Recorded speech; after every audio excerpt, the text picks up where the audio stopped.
Okay, I'm gonna show you how to replace a GFCI, ground fault circuit interrupter. Let me unplug this. This right here is a tester. I did a video the other day on how to use this. I'm gonna plug it in.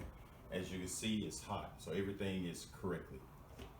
So everything is correct on this. But this is a good device to have right here to check to see if you got power. Over here is your common. The longer slot is your common. This right here is your ground. This your hot. And this tester, you may hear it beep. Okay, that means that it's hot. So I'm gonna go turn it off with the breaker. All right, I just turn it off. As you can see, it's not beeping. That means it's off. Now I'm gonna check it again with this. That means no hot. No lights light up, you have no hots. So first, what I'm gonna do, I'm gonna go ahead and take this off, just show you.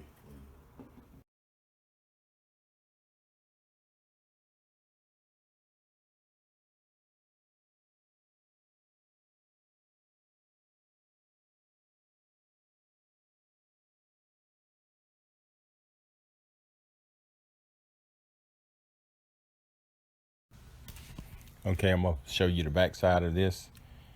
As you can see, that's a line. That means the power coming from the breaker box and load. So the line is coming from the breaker box and the load is when you're running to another plug. So the line and the load. So make sure you put the hot on the line.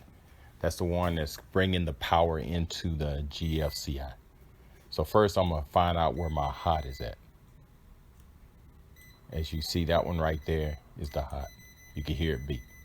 So that's gonna go to the copper line.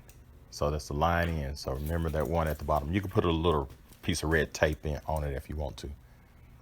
So you see there at line, that's where the hot is gonna go. So I went and turned this power off. The power is now off. So I'm gonna put the line in on the copper piece, the copper screw. So make sure that's the power coming in from the breaker box or whatever. And then you're gonna put the common on the other side,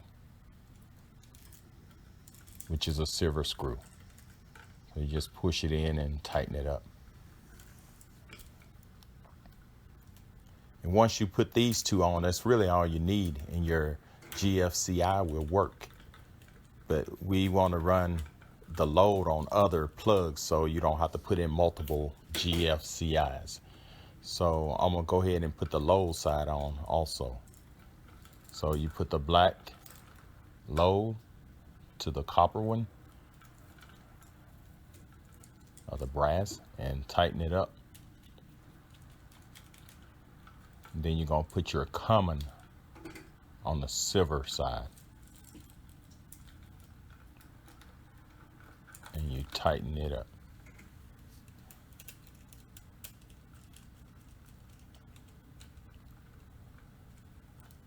And also put your ground on. And you see how they got that ground rigged. I'm glad I did open it up. You see how that ground is? That's so wrong. They should have fixed that. I'm glad I did do this video so I can fix that ground. So I'm gonna go ahead and put the ground on.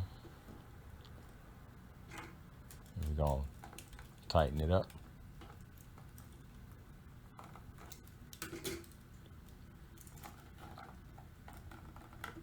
Yeah, I'll fix that in a minute. Before I put it back together, I fix the ground. So turn the power back on. I'm gonna check it. You see that's hot. I turned the power back on. So it is hot. I check.